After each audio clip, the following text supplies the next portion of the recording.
So much of our life is lived in a fog of automatic, habitual behavior. We spend so much time on the hunt.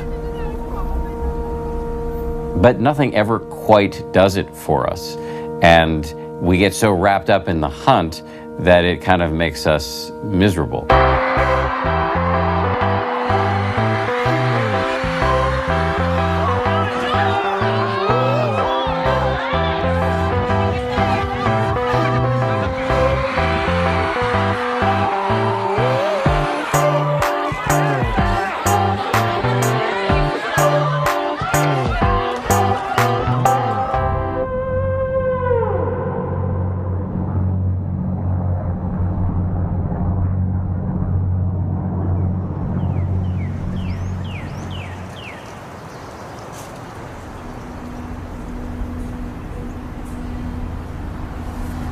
I had everything I ever wanted.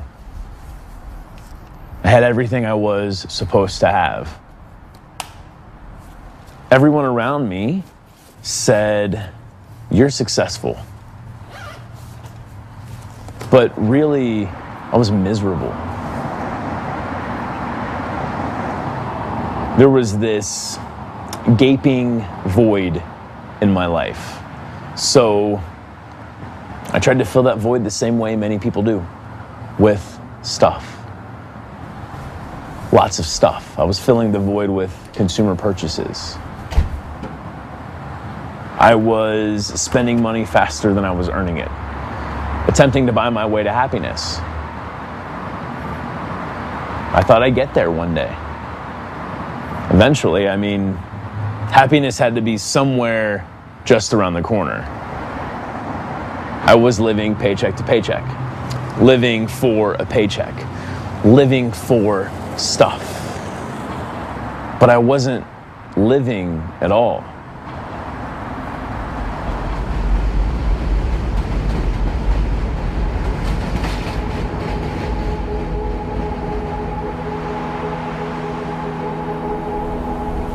At a time when people in the West are experiencing the best standard of living in history, why is it that at the same time there is such a longing for more? I think of that as a kind of biologically based delusional craving. That auto-craving is a good strategy to keep animals alive, including early human animals, in really harsh conditions. But these days, today, it creates a disconnect. You're like a puppet whose strings are being pulled by Mother Nature and evolution, reaching back tens of millions of years. We still feel restless. We still are always scratching and clawing for more. It's why lottery winners are miserable. It's why homeowners have 3-car garages. The first car creates an exponential, awesome rush of happiness and joy and utility. The second car comes about because we tire of the first car, and as humans, we're wired to become dissatisfied. It's an addiction, really. And we are encouraged to maintain the addiction through technology and information. American culture has, for the most part, these blinders on. There's definitely this illusion of what our lives should look like. Whether it's advertising or your Instagram or Facebook feed, it's this illusion that our lives should be perfect. It's natural to use other people's lives and even imagined lives, the confections we see in advertisements, as a yardstick. You open Vanity Fair or Esquire and you see very sexy and glamorous lives. And then the projects, for most people, seems to become, how can I get that or as close to that as I'm going to get? There can be an immense amount of dissatisfaction trying to live that way. And many of us see no alternative but to live that way. Advertising has polluted and infiltrated culture. It's in our movies. It's in our television shows. It's in our books. It's in our doctor's offices. It's in the taxi cabs. It's in the bar sitting next to you. The person who you think you're just having an idle chat with could have been placed there by an alcohol company. It's been a slow evolution. This is not something that just happened yesterday. This is something that has been sold to us over, say, the past 100 years, slowly but surely, by those that want to make a whole lot of money. Now that's what I call a good-looking car. They want us to believe that you really need these things. Every year that passes, there's more stimuli, there's more pressure, there's more options, there's more media, there's more noise. And by streamlining and simplifying and just letting people know that they have the option, it's that wake-up call that is really valuable and in a very critical time right now.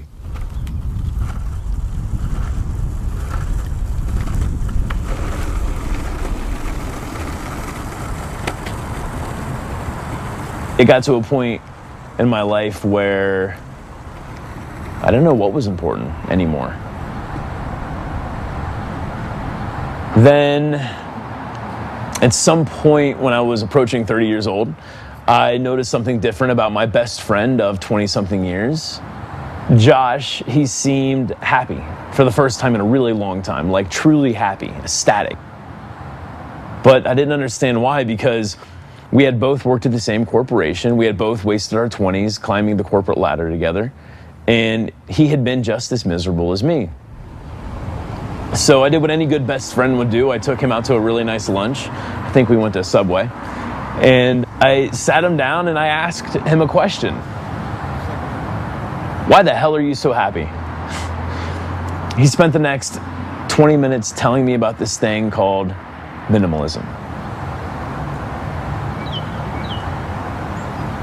Before I discovered minimalism, I think my life looked like pretty much anyone else's. I had a lot of stuff. Hundreds, thousands of books. DVDs and VHSs, closets full of expensive clothes. All of these things that I brought into my life without questioning. But when I started letting go, I started feeling freer and happier and lighter. And now as a minimalist, every possession serves a purpose or brings me joy. I have a bed and a chair and a radio, and I have some furniture in my dining room. In my kitchen, I have appliances. I don't have any excess stuff. Everything that I look around at, I have to be able to justify to myself, not to anyone else, but just justify to myself. Does this add value to my life? And if not, I have to be willing to let go.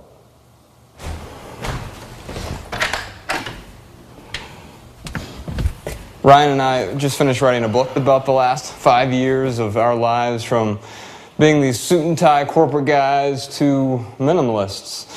And so now we're going to get on the road for 10 months this year and promote that book, but really promote a message we really believe in, a simple living message of living more deliberately with less.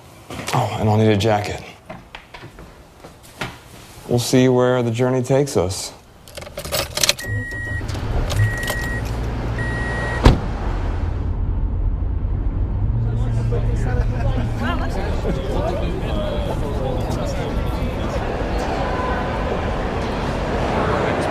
So you presented this as a 12-minute talk, 8-minute reading.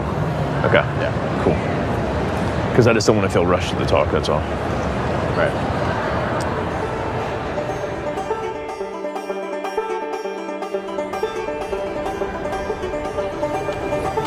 Ready? I was born ready. Nice. Hello, thanks for coming out.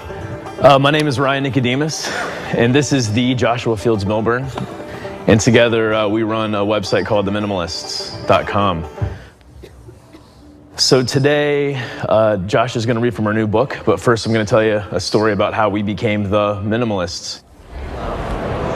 we've never been shut out. So as long as one person shows up, that's all that matters. I feel really good. We've had events where we've had 2 people show up, and that was amazing because we got to spend time with 2 people and add value to their lives in a different way. I'm a hugger, man. Okay. Thanks for coming out, man. John, thanks for coming out and seeing the talk, man. Yeah, for sure. Yeah, absolutely. Our pleasure. Thank you. Did you forget your Kindle Land badge in there? Oh, yes. Thank you.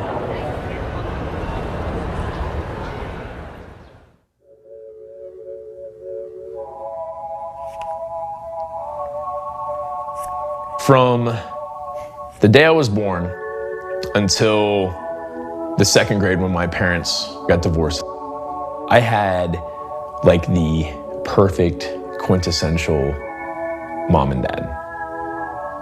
When my mom left my dad, she just really went off the deep end. By junior high, we had a lot of people over at the house. And later I found out they were in there smoking crack. They would cook crack. By the 8th grade, the SWAT team was kicking in our door, busting my mother for selling drugs. It was a drug that overtook my mother. Josh had a very similar childhood to what I did. My very first memories of my father extinguishing a cigarette on my mother's chest. Shortly after she left my father, she started drinking. It was my biggest fear that I was going to get taken away from her. When she was sober, she was a phenomenal mother. I think she kind of felt trapped. My mom always complained about money. She didn't have any money. I remember being poor growing up. And I remember thinking, when I graduate high school, I want to start on a path that is going to take me somewhere other than a struggle. Half a mile turn left on the San Pedro Drive. We're currently on our way to NPR for a radio interview. Those are our peeps. That's our demographic. Howdy. You're looking for Rita Daniels. I think so, yes. The Minimalists. We are Yes. indeed. How are you? I'm Scott. I'm Ryan. I'm a hugger, man. Oh, Nice to meet you, buddy. oh, Thanks for we're having filming us. too. Joshua. Nice to meet you. All right. I think my light bulb moment is when I was showing my guys how to sell cell phones to a 5-year-old. I was like, what am I doing? This mentality of getting a better promotion, getting a better house, getting a better car, getting a bigger paycheck, being able to buy more expensive bar tabs. And to do that, I had to sell cell phones to 5-year-olds. There's a template out there. You can call it the American Dream or keeping up with the Joneses or whatever. That's just a template. It's not the template. And once we realize that, I think we can create our own template that works just for us.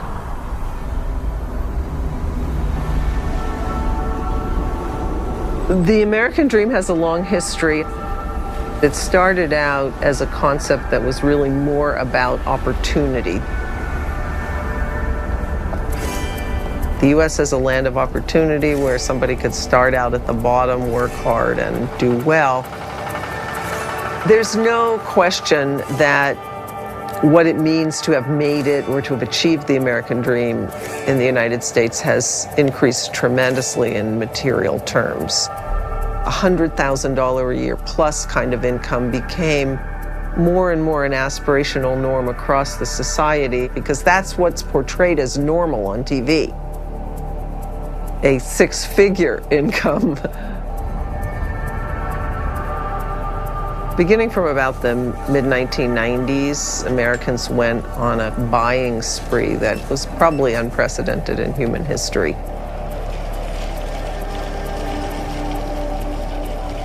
And a lot of it had to do with the cheapness of products coming mostly from China. Whether we're talking about fashion, electronics, all types of household goods.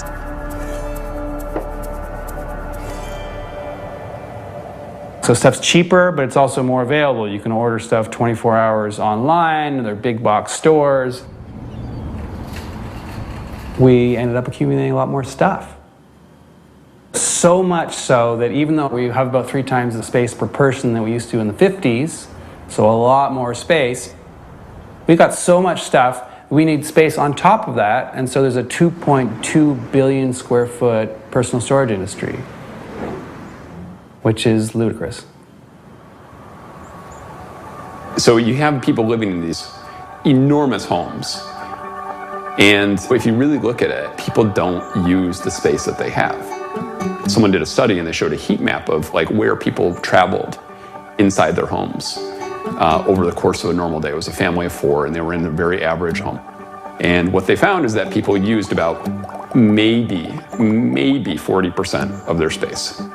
Nobody used the dining room. No one used the living room. There was a big, porch. No one used the porch. I mean, I'm not saying this is the way everyone lives. Some people use dining rooms, but it creates this big vacuum that you have to fill. So people are throwing all this crap into their homes that they don't need.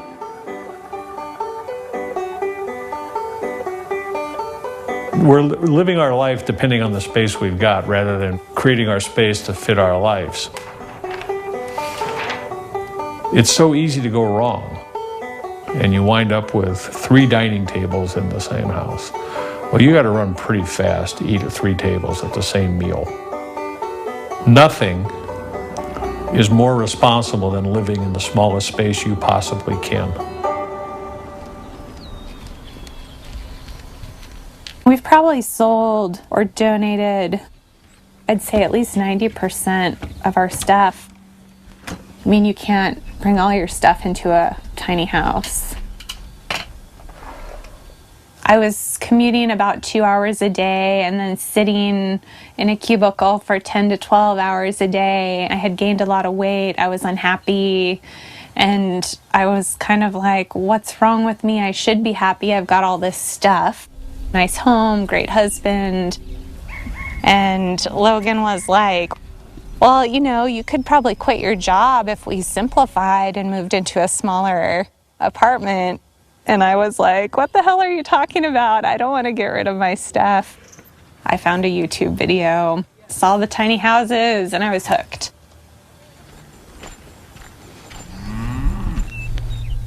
Hi, Earl. What's up, dude? I think the biggest thing for me, at least in the beginning, was the financial side of things.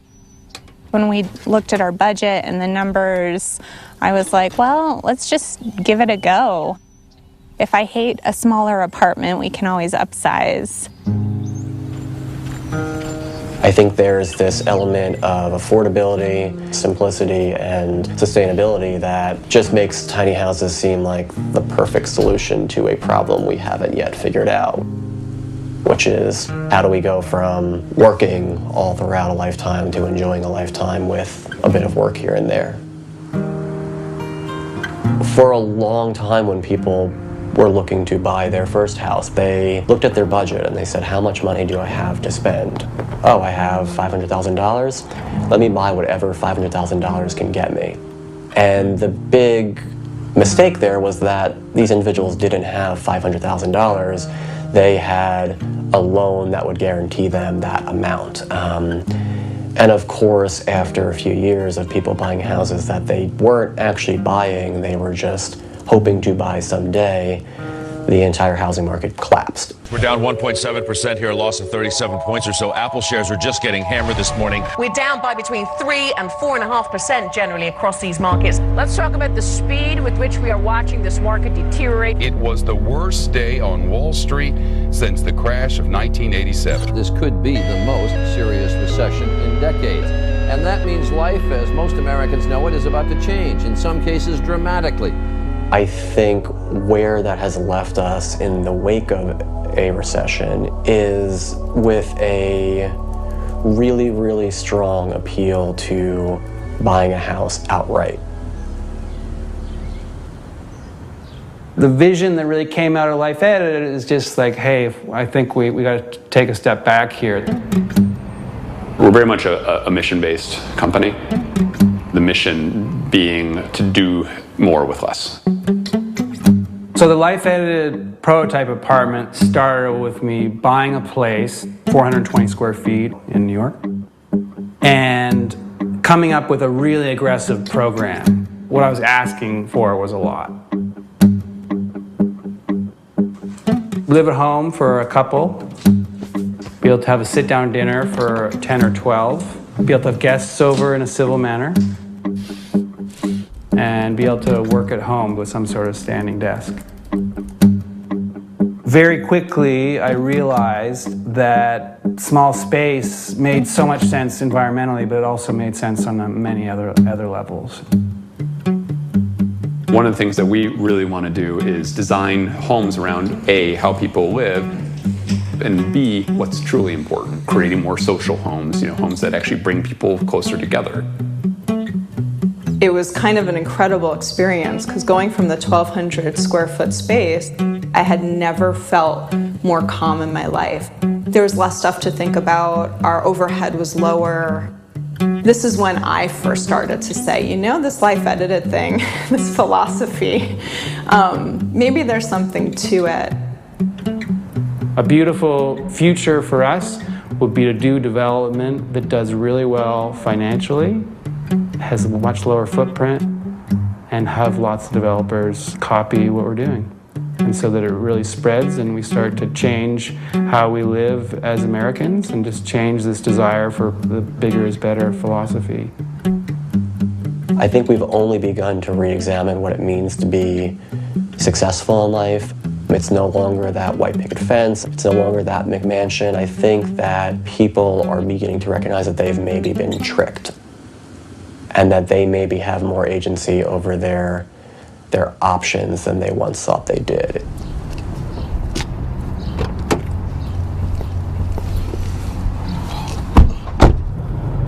We're out sharing a recipe. We're not out here trying to proselytize. I'm not trying to convert anyone to minimalism, but I do want to share a recipe and see if there are ingredients that other people can get value from and apply those ingredients to their own life. There's this underlying discontent, and I think that it starts to manifest in our stuff. And what I'm finding as we go out on the road and we talk to so many people, everyone is looking for more meaning in their lives. We're at the Tucson Book Festival. We're getting ready to go sign some books. And then a little bit later, we'll do our speech. Man, look at all these people waiting to get their books signed by us. Let's sit on the outside. Oh, thank God. Okay. This just doesn't feel like us. If one person comes, then we will go out to the front and stand there. Okay. What's up, man? Love your stuff. Oh, thanks. I'm a hugger, brother. I'm gonna give you a hug. Thanks yeah. I follow you guys on Facebook, and you got your talk this afternoon. What time is it at? We are at 7 o'clock. Imagine a life with less stuff, less clutter, less stress and debt and discontent. A life with fewer distractions. Now imagine a life with more time, more meaningful relationships, more growth and contribution and contentment. So it's funny because people will inevitably come up to us and they'll be like, now, I'm not a minimalist like you. I've got this book collection. I love books, and I've got a nice big library, and I love the way the books smell. I love turning the pages. I love how they feel. I love lending them out to my friends, and then we talk about the books later. And I'm like, hey, keep your books. It sounds like you get a lot of value out of your books. And that's what I would say with any type of collection. If you get a book or whatever, that's great. Make sure you minimize it afterwards. But I'd love to get a hug from you as well. We're big time huggers, so they're free and transferable. Make sure you grab one from us afterward.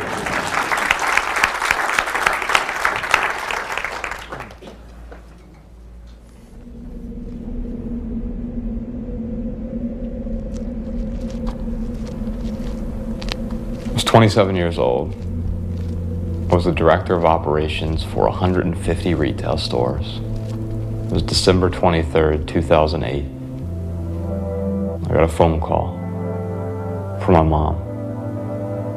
I sent it to voicemail because I was in a meeting at 7 p.m. going through this barrage of emails. And I realized I had several voicemails. One was from my mom, and she had been sober for a while, but I could tell in the message she had been drinking. On her voicemail, she just said, "Honey, it's me. Can you call me back?" She told me the doctors have found something. She found out she had stage 4 lung cancer. She went through chemo and radiation, but stage 4, you usually don't get out of that. I got to hospice, my mom was still in the bed. It was the first time I cried in my adult life. Sobbed uncontrollably. I kept saying, "I'm sorry." I didn't even know why at the time I was saying it. It just was the only thing that I could say. I really wish that I would have spent more time with her.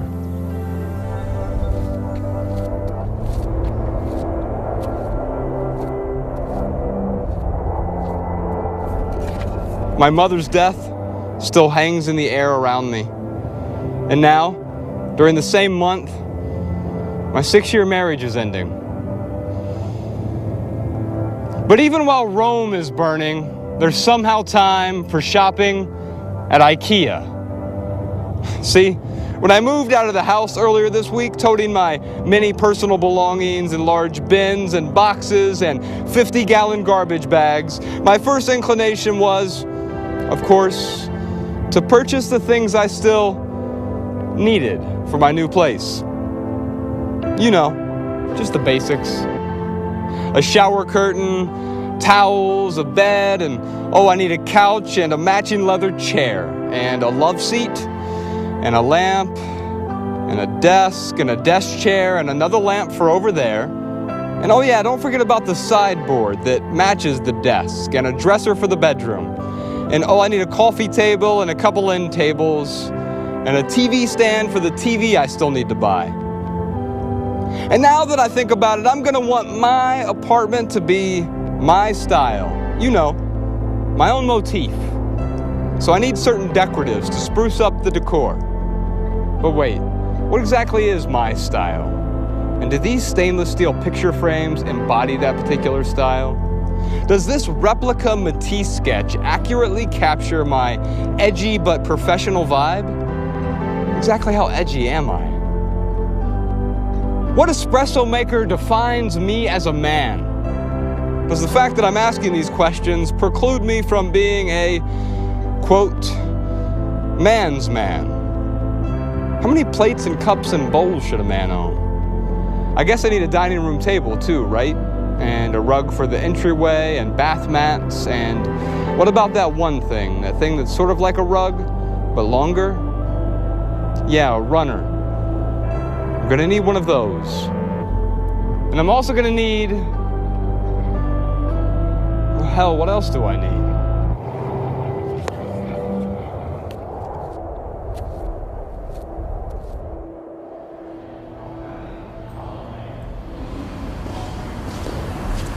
My name is Sam Harris. I'm an author and neuroscientist, and I'm interested in how our growing understanding of ourselves scientifically can and must and really should change our conception of what it means to live a good life.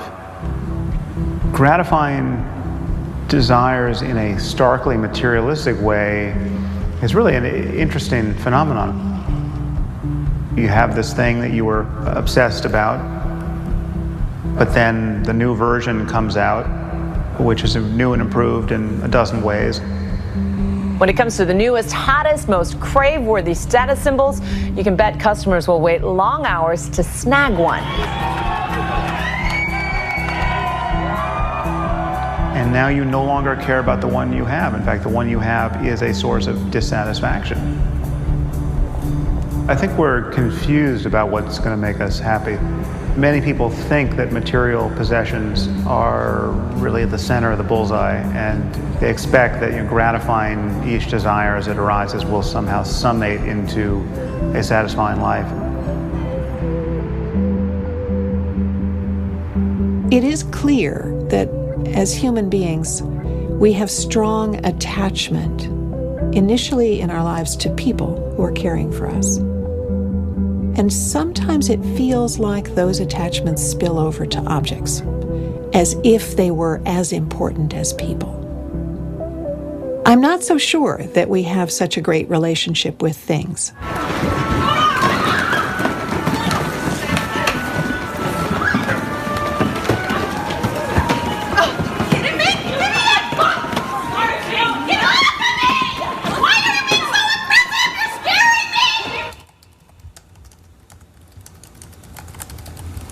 I was talking to the author and sociologist Julie Shore, and I said, the problem with our society is that we're too materialist.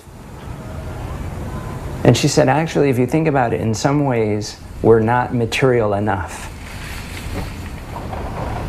We are too materialistic in the everyday sense of the word, and we are not at all materialistic enough in the true sense of the word.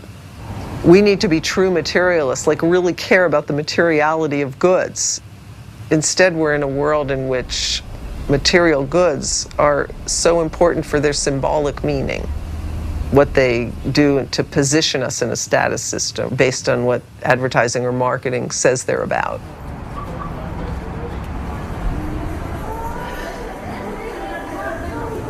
The status quo in the fashion industry right now is driven by fast fashion. Maybe when our moms were shopping for clothes, or our grandmothers, there were 4 seasons a year. Or maybe even 2 seasons. You dressed for the cold, you dressed for the warm.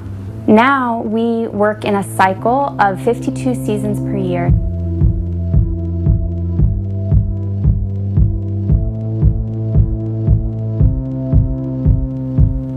They want you to feel like you're out of trend after 1 week so that you will buy something new the following week. There have actually been accounts of big fashion retailers bailing all of the clothes from 1 week together, slashing through them with scissors, destroying them and leaving them on the side of the road so that nobody can resell them or even wear them.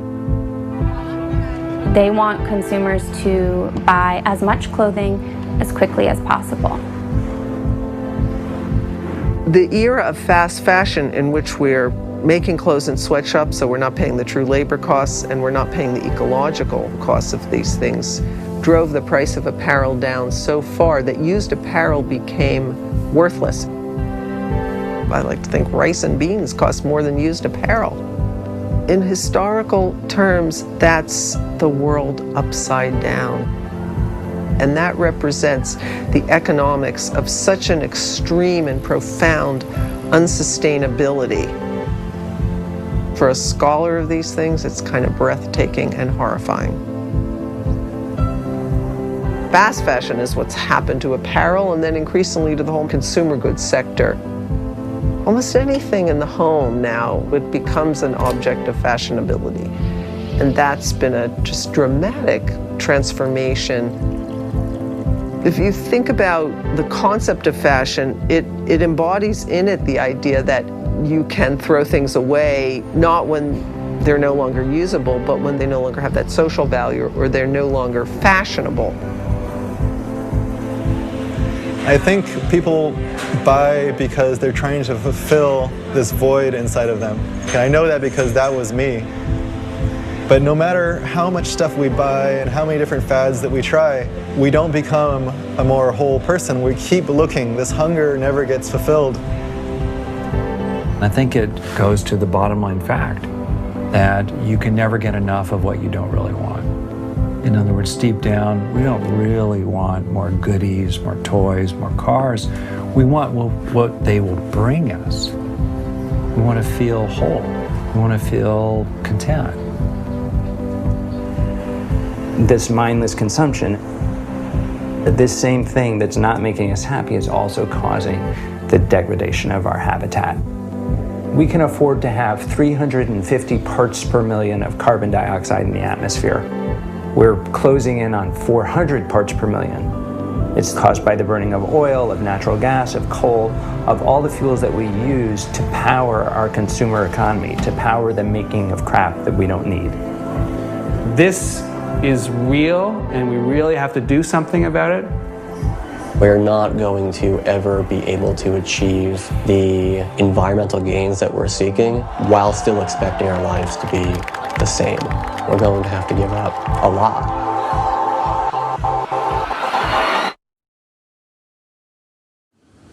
The secret is that a lot of that we're not actually going to miss.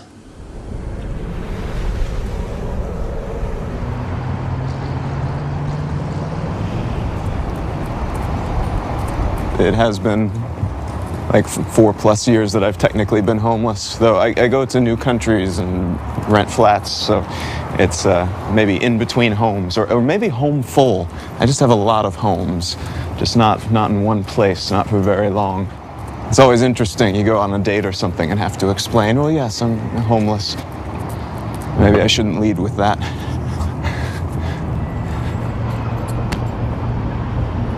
When I first started reducing the number of things in my life and started getting rid of essentially everything that didn't fit into these bags, so I went through and took photos of everything that I owned in the world and counted. And as a result, I found out that I had 51 things in the entire world. I started living this way about 4 years ago. I was running a branding studio. I'd always wanted to travel the world, and I had never left the country. And that was kind of a sign of my failure in a lot of ways. So I started up a blog, left my career behind in Los Angeles, and started looking for something new, something a little bit different, and something a little bit more in line with what I wanted out of life. And now I carry everything that I own on my back, much like a hermit crab or turtle. I was able to get rid of everything that I owned that didn't fit into carry-on luggage, which was an immense decision and not something that I expected from the get-go. I realized very quickly I wouldn't need as much, and came to the conclusion that anything I left behind would probably be left behind forever.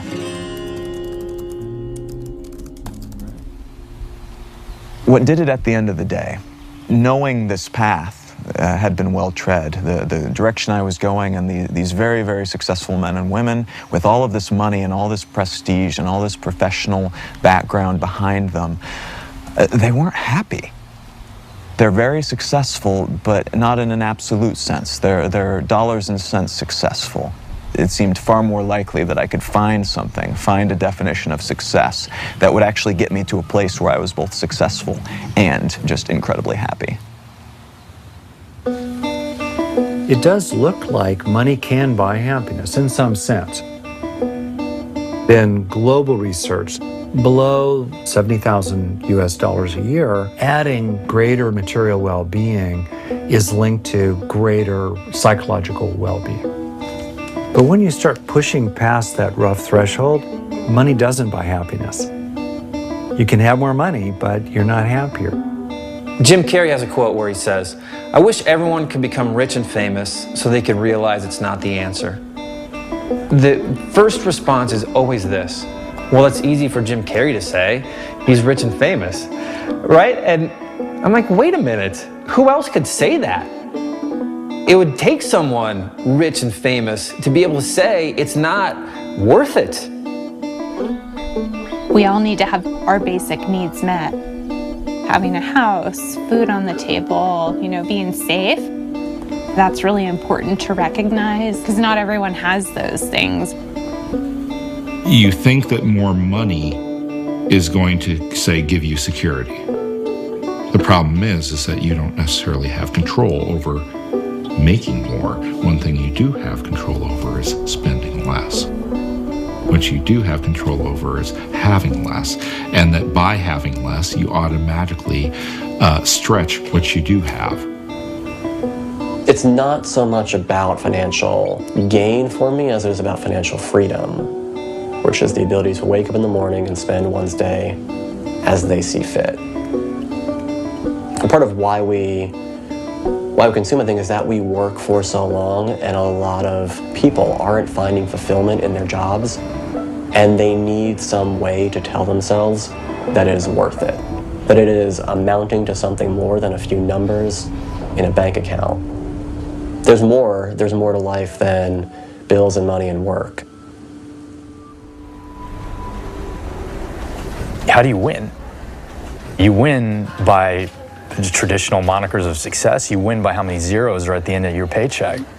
I remember I was sitting, in a Barnes & Nobles, and I was deciding what major I would study, and all I was doing was leafing through this book. It was a book that showed degree versus earning potential over time. And that's when I zeroed in on finance and accounting. My entire life became about winning with a capital W. My entire life became about being the guy that would be respected. Had a series of vertical leaps through my 20s, which landed me to this place in 2008. I'm making a ridiculous 6-figure salary. I've got a corner office. And on December 31st, 2007, my boss calls me into his office and he tells me that I'm getting a promotion. And this was it. This was the game changer. This is me being a junior partner in this firm, and everything that I had ever worked for was going to be handed to me right then and there. In banking terms, I was minted. And I remember just hearing this man say that, and it was just a really bizarre kind of ethereal moment where I was like watching this happen, it was almost, and I walked out of his office and I walked back into my own, and I just closed the door behind me and I just started weeping because I realized that I was completely and utterly trapped, and that I would never be able to walk away from that amount of money ever in my life. And any dream that I had of living a life of purpose and meaning and being an adventurer and somebody that would actually take risks and live a life that's deliberate and intentional, those were gone. When you see your life scripted out and you recognize that this is not anything I want. Why am I doing this? This guy that's handing me this I don't want to be him. I don't envy his life. Maybe this was never for me to begin with, and maybe if I don't leave right now, I'm going to be that dude for the rest of my life. And I just took the elevator down 28 stories, and that was it. And ever since then, I decided that this life was going to be mine, and it was going to be wildly, flamboyantly my life, Ready? Here it is. Nevada, Nevada, Nevada, Nevada! Yeah! We're back in Nevada! Woo! Yeah. That was good. All those people are waiting. That's what we're. And I'm not sure where they're supposed to be. I'm thinking. Do you want to go take a look over here? Sure, we can do that. Or scrambling to find seats for roughly 30 people. This is the most disorganized night of the tour so far. We're in Las Vegas, go figure. And the space that we rented here, for whatever reason, aren't ready for us, even though that we paid to rent the space. Thankfully, there's some awesome people here who are really helping us. Somehow we're going to make this work. Yes. Wow. Thank you very much. It's funny. I used to think rich was earning $50,000 a year. Then when I started climbing the corporate ladder in my early 20s, I quickly began earning 50 grand. But I didn't feel rich. Something went wrong. I had to go back to the drawing board. And I found out that I hadn't adjusted for inflation. Okay, so we can pontificate for only so long. We're really here for you, as Ryan mentioned. And so we like to do what we call questions and attempted answers. You're dedicated, you're creative, you're innovative, you have a sincere desire for mankind. The very people who the wolves of Wall Street fear, and to me, you're moving yourself from the wall. If you're really talking about minimalism, the ultimate minimalist is a hermit, a recluse, or a monk. And to me, that's not going to change the world. You know what I'm saying? You're the only threat to that system. You're right. There are two sides of the spectrum. I think, we're ideally somewhere in the middle of that, right? Because I don't think there's anything wrong with consumption. The problem was compulsory consumption, buying stuff because that's what you're supposed to do. That's what advertising tells you to do, or that's what the magic template is for happiness, and then when you get it, you realize that it doesn't make you as happy as you thought it would. Yeah, it was a great comment. Thank you so much. But try to destroy those walls. I'm serious. Amen. Let me grab a hug. Yeah, thank you so much. I tell you, their personality and their straightforwardness and answering all the questions, that charisma about them is what's connecting with the people, as you can see yourself.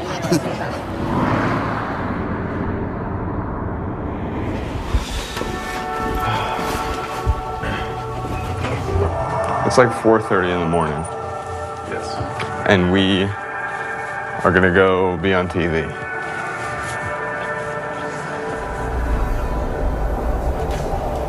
Good morning, 5:23. A lot of us look forward to buying the latest gadget or smartphone. But this morning, I'm joined by two men who've taken what they say is the simpler route and are living a life of minimalism.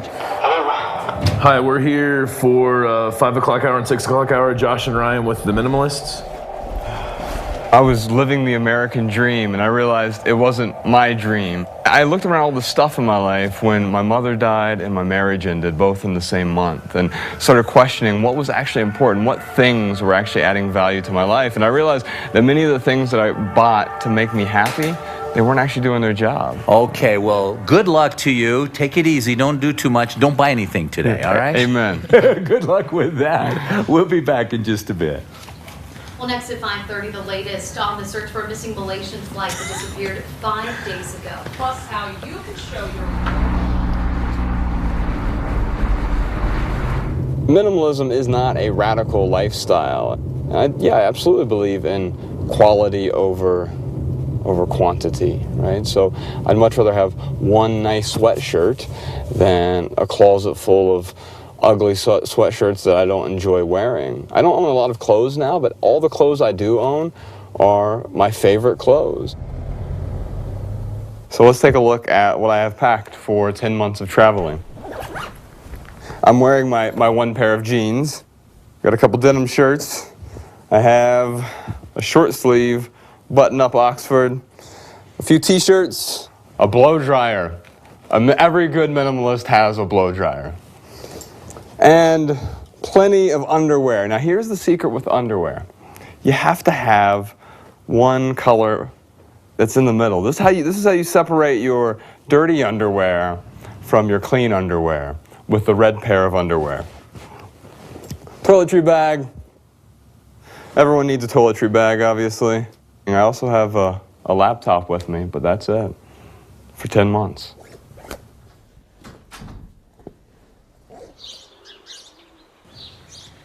We didn't really have a plan, which is pretty much our story. In 2010, when I was really digging into this decluttering and simplifying, I thought about the one place in my house that was the most cluttered, and that was my closet. And so I decided to create a minimalist fashion challenge to use less than what I had. So Project 333, the challenge for me was to wear 33 items for 3 months. And the 33 items included clothing, jewelry, accessories, and shoes. And that's where I usually lose people. It was a great way for me to really see what I needed, what I was using, and just if it would make a difference. And so I was working in advertising. I had a lot of clients I had to see every day. I'd go to sales meetings, and for that first 3 months, nobody noticed. The story got picked up by the Associated Press because so many people were writing about it and practicing it and trying it. In this video, I'm going to talk more about how I plan my Project 333. Project 333. Project 333. And I thought, oh boy, this is it. And they didn't notice. So I probably went that full year until I left my job with no one really knowing that I was dressing with only 33 items. I do this thing called Project 333, and it just kind of helps me keep my wardrobe really simple. I went from this giant closet where I had I don't know, 100 sweaters to now having this super tiny wardrobe and being able to share a closet with Logan. And that's made a big difference. Just, I don't fret about what I'm going to put on in the morning because all the stuff in my closet is awesome. At least I think so. There's something about not being prepared for every moment that actually helps you engage with your community.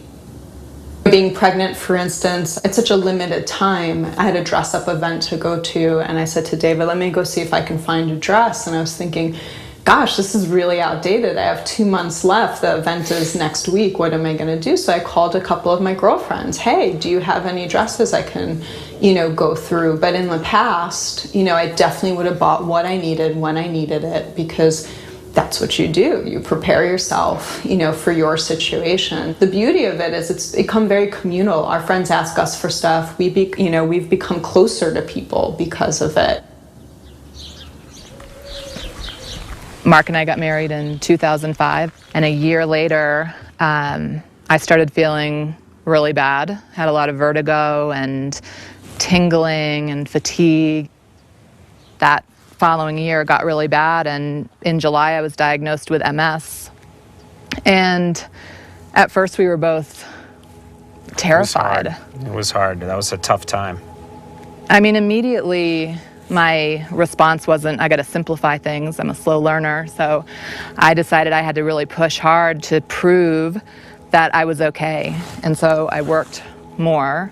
I worked out more. I really pushed myself for probably that first month, and I felt terrible. In any disease or sickness, one of the biggest factors, one of the things that contributes to these things in a negative way is the stress in your life. By getting rid of these things in our lives, these material items and all this excess that we used to live in, good things happen.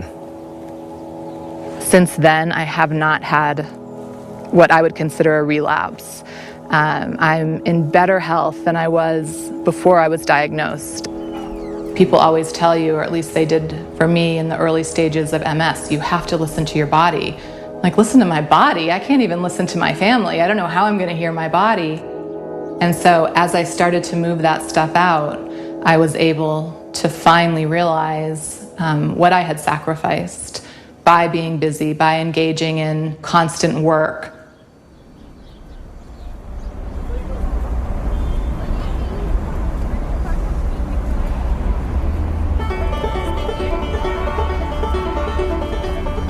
We have this capacity for focus, but we're living in a context where we are continually moving from one stimulus to the next in search of the dopamine experience, where we're rewarded by the next email or the next retweet or the next thing that comes into our phone rather often. I think there's a price we pay for that. It's really become an issue. There was a Nokia study that says the average person checks his or her phone like 150 times a day.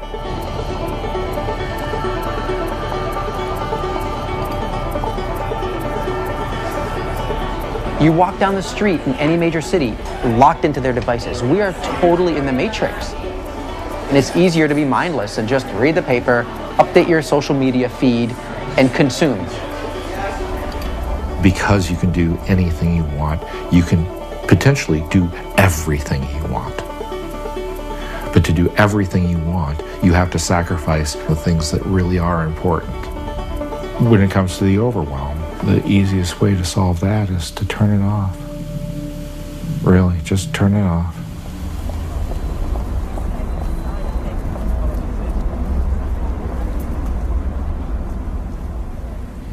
It was really powerful to realize that most of my life was in a daydream. In an apparent attempt to garner sympathy. I got here to ABC News when I was 28 years old. I was a really ambitious young guy. And my way of compensating for my insecurity about being such a newbie was to throw myself into the job and really become a workaholic. And when I came home from a particularly long trip in Iraq, I got depressed. And then I did something really, really dumb, which was I started to self-medicate with recreational drugs. It was enough, according to my doctor, to provoke a panic attack on live television. We're going to go now to Dan Harris, who's at the news desk. Dan. Health news now. One of the world's most commonly prescribed medications may be providing a big bonus. Researchers report people who take cholesterol-lowering drugs called statins for at least 5 years may also lower their risk for cancer. But it's too early to prescribe statins slowly for cancer production. That does it for news. We're going to go back now to Robin and Charlie. It raised the level of adrenaline in my brain, which, according to my doctor, primed me to lose it on Good Morning America in front of 5 million people. 5.019 million people, according to the Nielsen ratings.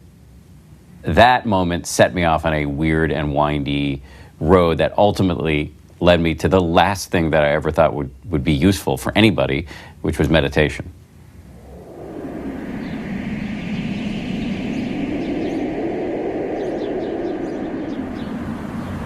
We're ruminating about past and future in a way that keeps us from really connecting with the present moment in a way that values it as good enough.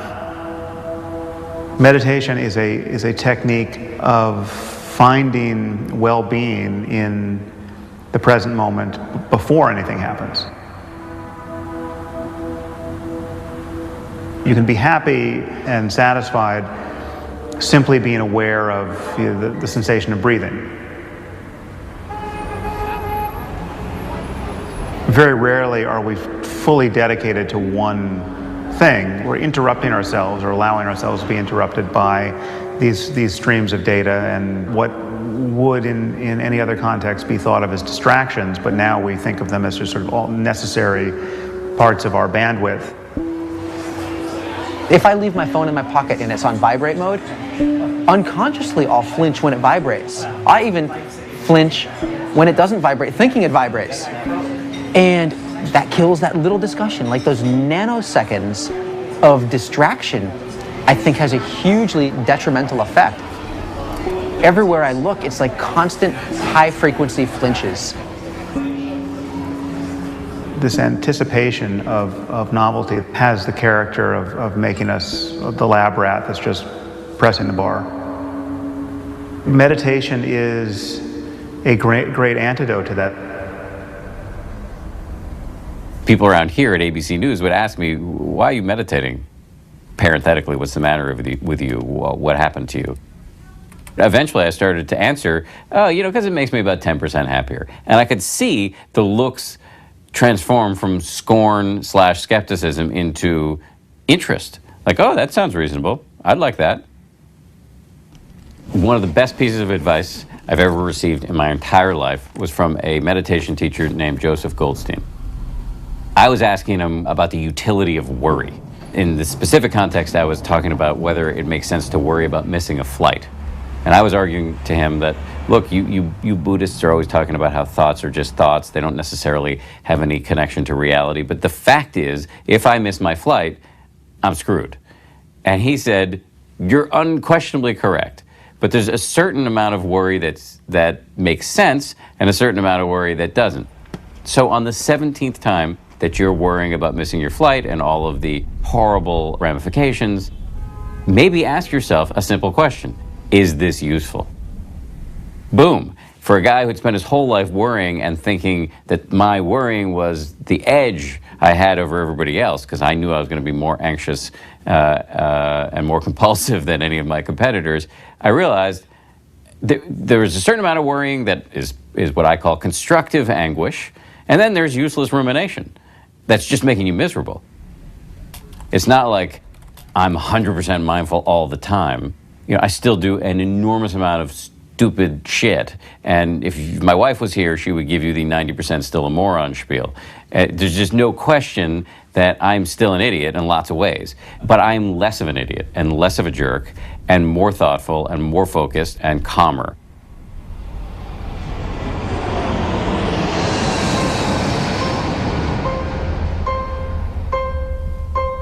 We've been on tour all year, and just when I start to think if we're getting through, if we're making a difference, the Today Show gives us a call and asks us to be on. Now we have an opportunity to share this with millions of people, which is huge. Dude, we're actually late now, so we gotta go. The entrance is... Where's the address? It's 35? Yeah, but you'll see like the Today Show stuff set up. Oh, right there. You sure this is it? Yep. Go downstairs. Ooh, we're in together. It's the most wonderful time. From NBC News, this is Today. With Black Friday, Cyber Monday, boughs of holly, and stuffed stockings, it can start to feel like the holidays are more about more and less about what's really important. Joshua Fields, Milburn, and Ryan Nicodemus have come to see things differently. They are what you call the minimalists. Yeah. In a hypothetical world, what if one of you falls madly in love with a maximalist who likes her stuff? What are you going to do? No, that's a great question. My girlfriend, actually, I live with, I don't think she would call herself a minimalist. She's got about 20 pairs of shoes. Well, that's nothing compared to her. But what I will say is that her and I have very similar values and beliefs. Yeah. We respect one another. We love one another. We appreciate one another. It's a great lifestyle, great topic for today, especially, It's great guys. to meet you both. Yeah, the Merry Christmas to you. Minimalist latest book, Everything That Remains, is in stores right now. What a concept.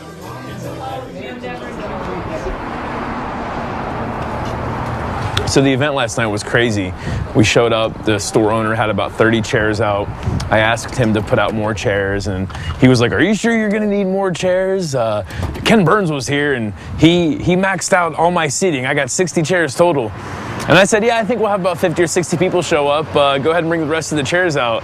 And we ended up having like 150, 200 people show up. I mean, people were standing on the bookshelves, wall to wall. What's up? Thanks for coming out to support us, man. Hey, thanks for everything you do. I think your story came at the right time. Serendipity. You guys are my inspiration. Awesome. Thank you so much for that. I'm glad we could help. Thanks for coming out, brother. We're seeing more and more people show up, so it's great to see the message is spreading. So we are on our way to LA. It's going to be our biggest venue so far, expecting one of our biggest crowds, and really I think LA is a city that could really use this message.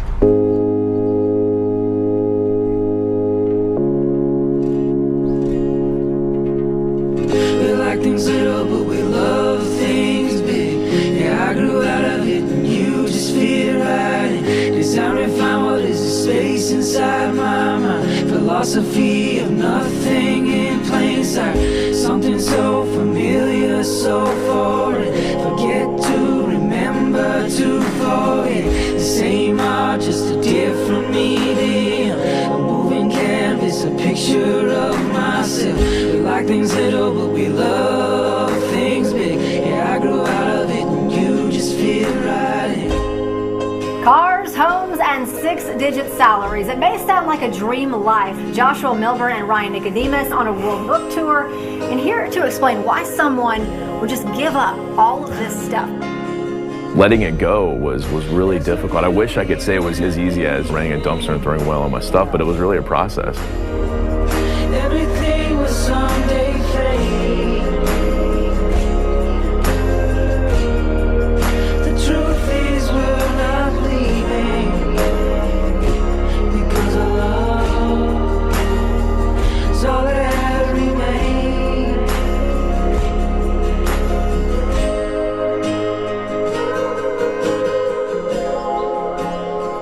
I love watching how it's spreading like wildfire and in a good way. It's like a good plague.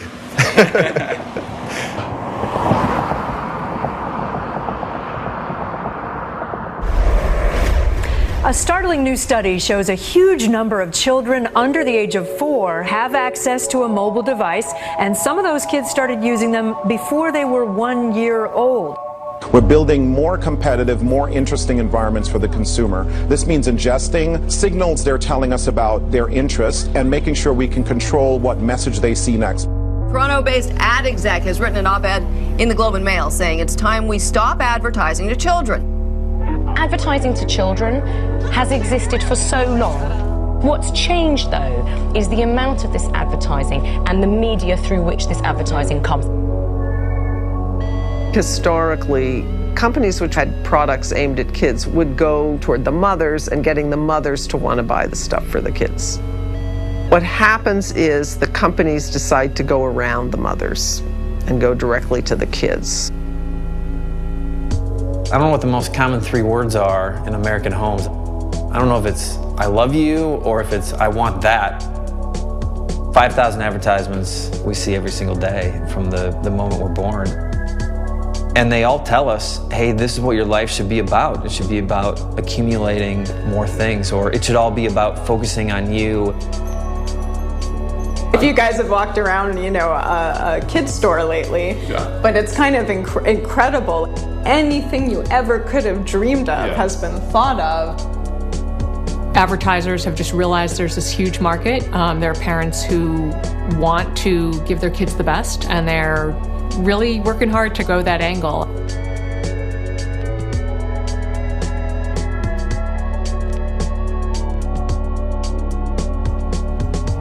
There's a problem of both process and content, and the problem of content is huge. The products that are being advertised to kids are junk. Welcome to Mutant Mania Wrestling! 120 mutant characters you can collect! The secret is their flexi spine! It's a junk culture. It's food that's bad for them. It's crappy toys that are gendered and violent. I don't see the argument for subjecting children to this. Like, there's no positive social benefit from it. We just know there's a negative.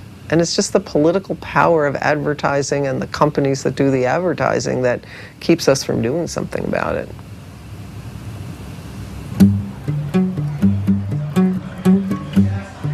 So I've heard someone say, there's another word for minimalism, it's called being a bachelor.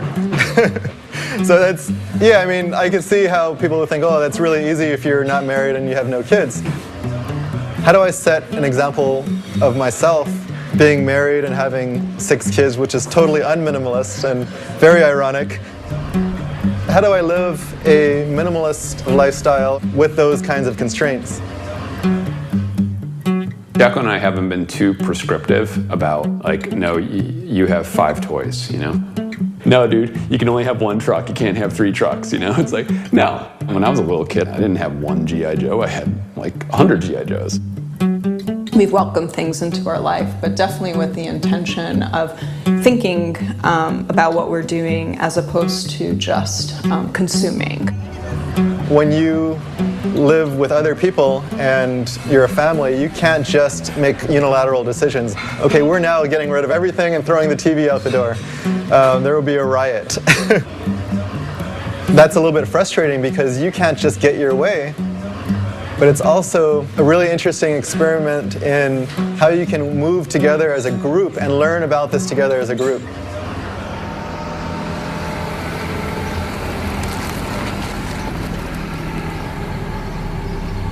At the very beginning, when we decided to live with less, we knew early on that minimalism was just going to look like the way we wanted it to look.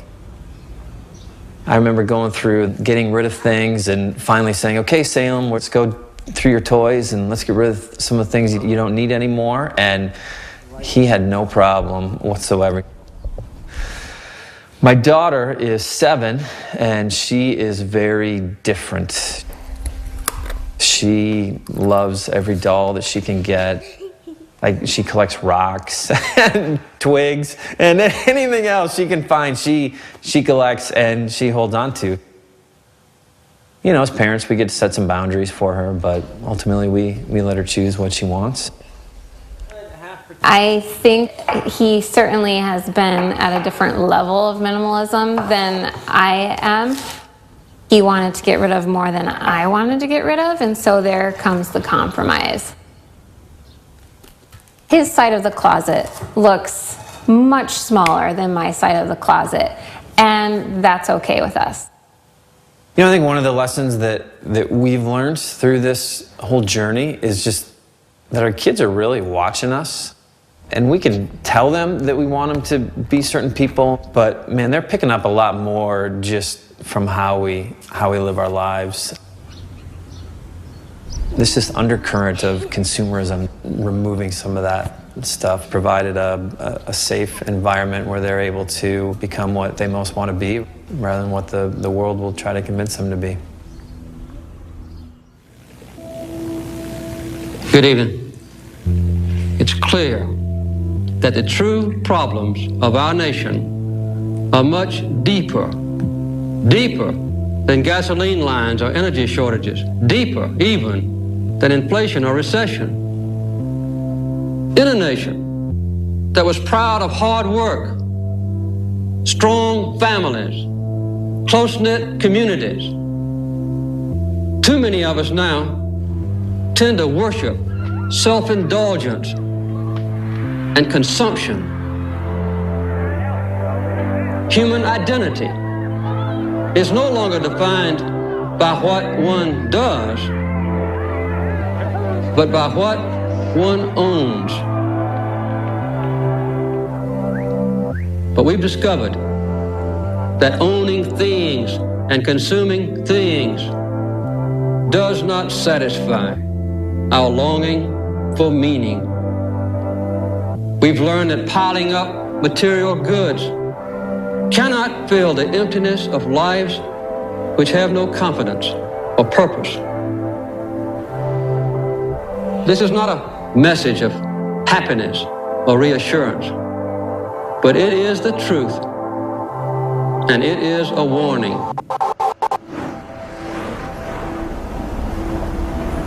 We think we need those things because we've been told we need those things. We've been told we need those things by our society. It's been this kind of slow little thing that's just kind of trickled in, and suddenly it becomes the thing you do. It really does come down to a value-based ideal. You want to do the most amount of good and get the most amount of value with exactly what you need. Having too little is not going to give you that, and having too much is not going to give you that, right? Having that balance, having enough, that's what you're looking for.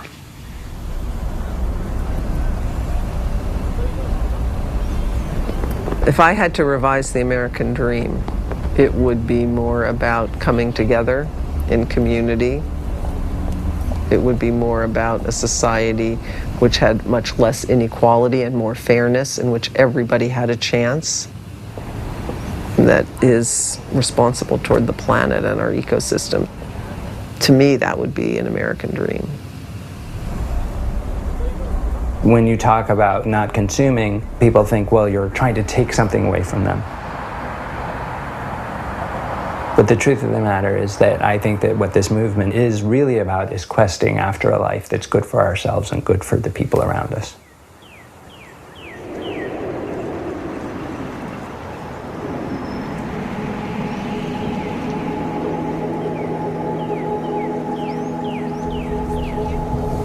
So we're in LA right now. We're here for our biggest event. What we're trying to do is show people that there's a different way for us to live. The people you bring into your life, you should always be hanging out with people who have the same values. And that's really what minimalism is about. It's about living deliberately. So every choice that I make, every relationship, every item, every dollar I spend, I'm not perfect, obviously, but I do constantly ask the question, is this adding value? Am I being deliberate with this decision? Go see him tonight at the last bookstore in Los Angeles at 7 o'clock. Thank you, Joshua and Ryan, for coming in. I didn't realize it at the time, but I was so focused on what my idea of success was. My idea of success was making more money. I said my relationships were a priority. Well, I didn't pay any attention to the people closest to me, including my mom. The whole point of this message, the whole point of us sharing this story is to help people curb that appetite for more things, because it's such a destructive path to go down. I literally have used people to sell cell phones. I've used people to get bigger and better clients. And what I love about my life now is I can be genuine and that there is no manipulation. it is my very, very great pleasure to introduce Joshua Fields Milburn and Ryan Nicodemus, the Minimalists.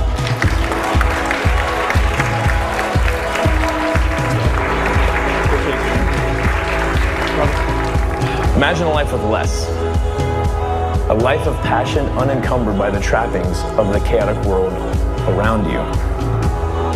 Well, what you're imagining is an intentional life.